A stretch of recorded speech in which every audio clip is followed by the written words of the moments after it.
Hi, I'm Stendahl, and I wanted to tape a drawing session, a quick one. I'm drawing the same subject twice in a book I handmade with Nitigan paper, which is unfortunately a now defunct paper.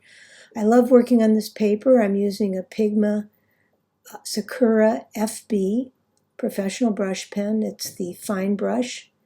And I have sped up the sketching time since you've seen me sketch a lot if you've been watching my videos.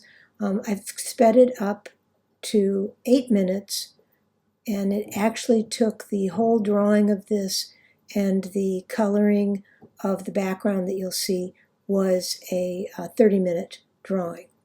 And after this, I start in on another drawing of the same subject and in different paper and approach, and that took also about 35 minutes. So all of this is done in about an hour, and you'll be able to see it sped up in a quarter of the time. I'm using a photo reference from the museum app from Sketchy, and the muse is Rebecca Lynne, Lynne, and you can go on the app and you can look her up and you can find this image. I had the image on my iPad above my drawing space so I could look up at it.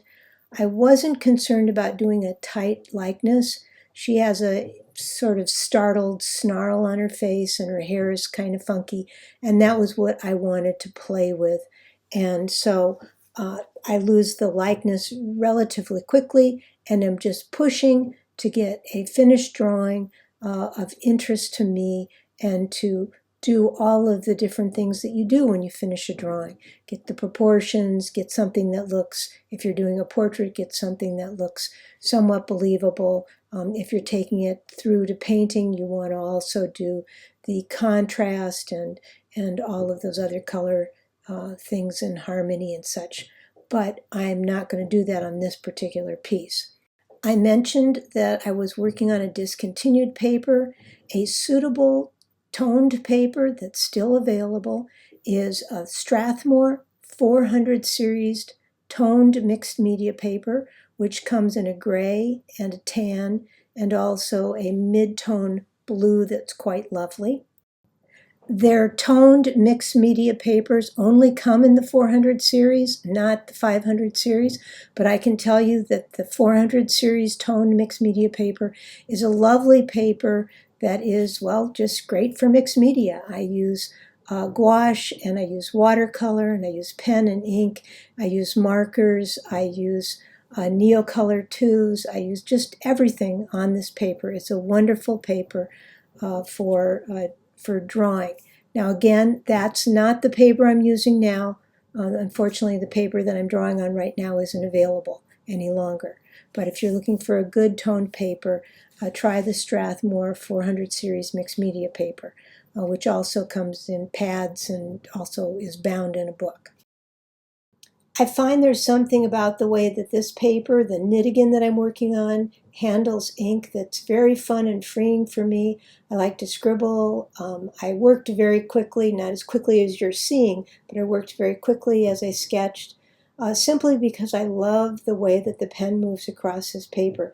And I encourage you to experiment with different papers and draw the same subject matter over, because you can get different aspects of understanding about your subject from this repeated effort.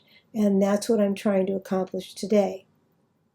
It took me 8 minutes of real time to finish the pen sketch you've just seen.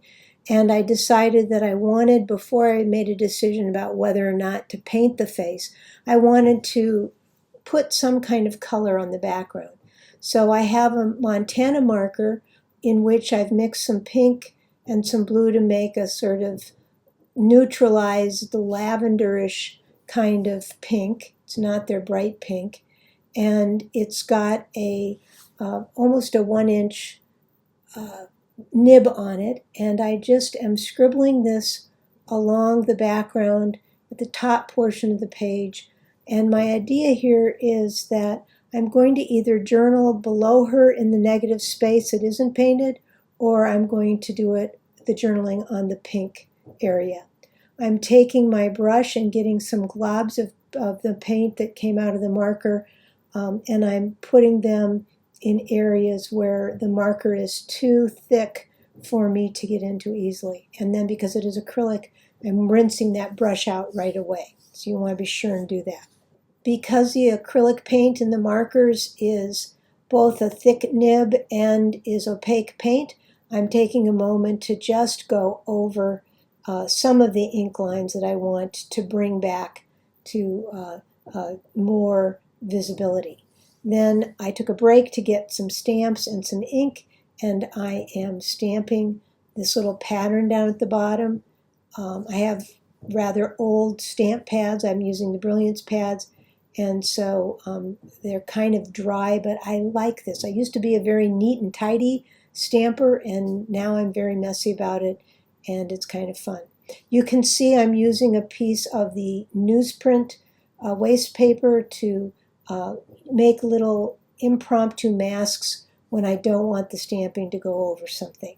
So I'm just trying to get sort of a tone on tone, pink ink on pink paint kind of background. It's a Brilliance pad which has that metallic look to it, so you can see in the light it's got a bit of a shine. Now I want to clean my stamp off, and I also decided that all of this overspill of the brush strokes or the marker strokes would look cool with some rubber stamping on them, and the goal here is to get some little strips of color and mark, and I'm going to cut them up and I'm going to use them as collage material.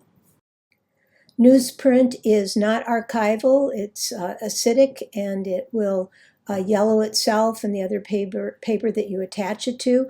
I'm not concerned about that.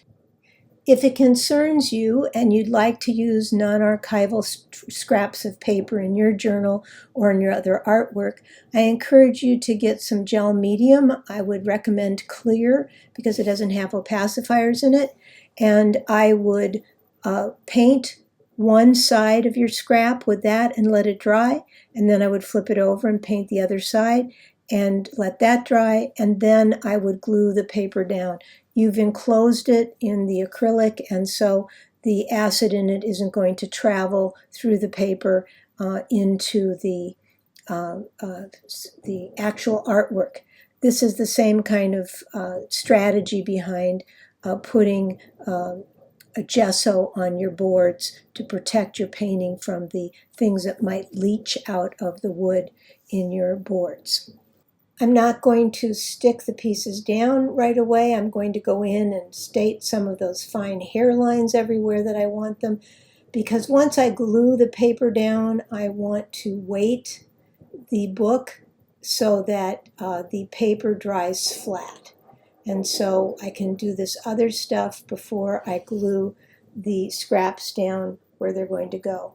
And I'm just drawing in some hairlines because I've decided I'm not going to paint on this. It's going to be paper color coming through everywhere, ink, and then the pink at the background with the rubber stamp inks. One of the nice things about working quickly like this is you're making quick decisions and you're stopping or starting a certain approach, maybe picking up a new medium to use, and it is allowing you to move quickly to the next thing and try a different approach if something doesn't work. It also trains you to be less precious about your sketches so that you can put something like rubber stamp ink everywhere and not be real fussy about how you put it down, but you get to see the effect very quickly and can decide later on if you want to revisit using something like that. You could put collage material. You've seen me do this before. You can see me put collage material all around a subject and decide whether or not I want to continue to follow in that mode. Here I'm just gluing the stuff, the collage stuff down, and then I put a piece of wax paper over it and I burnish it down. I put the time and the date, and I'm essentially done with this until it's dry, and then I come back and I rubber stamp dominoes and write about dominoes and my experience with that on my page, because it was something I wanted to have written about in my journal. And here's a quick scan through so you can see some of the ink lines. This was a nice, new, juicy Sakura Pigma Professional Brush Pen. Oftentimes you see me use them. They're dried out. Immediately after I finished that other sketch and put it to dry, the collage material to dry, I wanted to make another approach using a thicker brush pen. This is one of the Pentel squeezy bodied brush pens. This has pigmented ink in it and it's quite fun to use.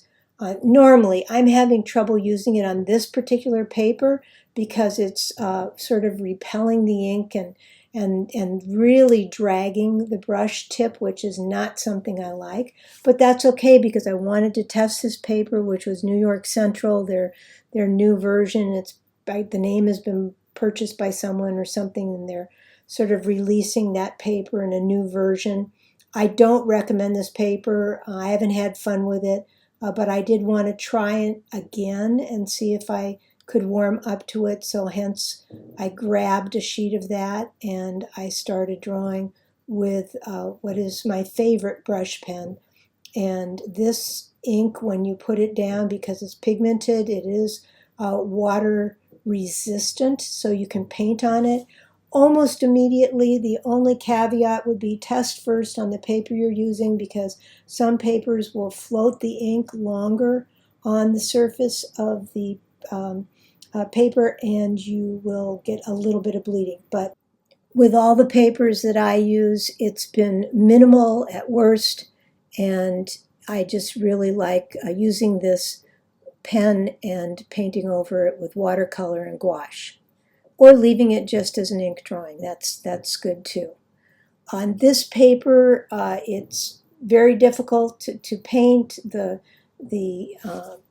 sizing on it is not the quality of sizing that I like to see on a paper, and it's hard to push the washes around.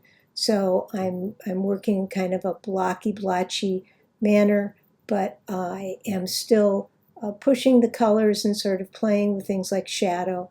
And again, not caring if I've missed likeness. What I'll do is I'll still look at the reference photo to see things like where shadows are and where things recede and stuff, because even if I'm not getting that likeness, I can still follow the reality of the lighting issues that are shown either on the model or in the reference photo. I'm working with Schmenke Pan watercolors, and they are my favorite watercolor pans. They're very vibrant, they re-wet nicely, and I can also wet them and get them very saturated and use them opaquely, almost like you would use gouache. And so I find them very, very versatile and very portable. I highly recommend them. One nice thing about this paper on this night was that it was very warm in the studio and I was controlling my water, and so the washes are drying relatively quickly. So I've been able to go back in a lot of instances and not worry about things ballooning and so on. In my mixes of lavender, you'll see that there's some granulation, or maybe you'll see that in the end when you see the close-up scan. And that's because I'm using Schmenke's Cobalt Azure, or maybe they call it Azure Cobalt. And it's a light blue cobalt that has really a lot of granulation capabilities. And I love mixing it with my reds. I get, it's a little greenish blue, and so I get lovely neutralized lavenders that are fun to work with, and I get all that lovely granulation. So you might want to check that color out. You see me use it in a lot of my paintings in the last, 3 years at least, maybe longer. I can't remember when it first was available for me. It's very rare that I will use black paint when I'm doing watercolor or gouache. I tend to mix neutrals, dark neutrals, by mixing complementary colors. I've mixed a brown and a blue to get a very dark neutral here. I forgot which one. I got distracted and I forgot which brown I was using and used up all my mix. So I ended up getting a more purple tinge when I mixed the second batch of color, and I'm okay with that. One of the colors remained the same, and so I feel I'm getting a nice kind of harmony working there, and it's giving me the darks that I want and showing some of the lights that I want in the lighter applications. But as this dries, I'll go back in and hit it again to make it darker still in some areas, so you'll get that impression of the different light and value on different areas of the hair. Even though this is a pretty stylized image and not focused on realism, I do like to have things like hair and the light and shadow on things to be at least a nod to something realistic, because it's how I perceive things and how I give dimension to things. But stylistically, you can do, anything that moves you and gives you the aspect that you want. But this is what I'm trying to go after. And already that hair is drying out, so I'm able to put in other areas of color to darken it up. And that's what I'm working on now, and fixing my contrast. And I go a little bit overboard, but I'd rather do that and see where it breaks so that I can learn that and, give a different approach next time. That's the other thing that I think is really fun about doing different studies or a series of the same subject, is that you get to try those different things. And of course, by doing the same subject repeatedly, you can, in studying it, you can learn the actual form of it, and you can improve your rendering of it, and you can approach likeness. I have another project going on right now, and I will be doing a video of that at some point to discuss more on this. And in that one, I'm actually actively trying to get to a likeness, as opposed to go through materials and try different approaches. So all of it is possible.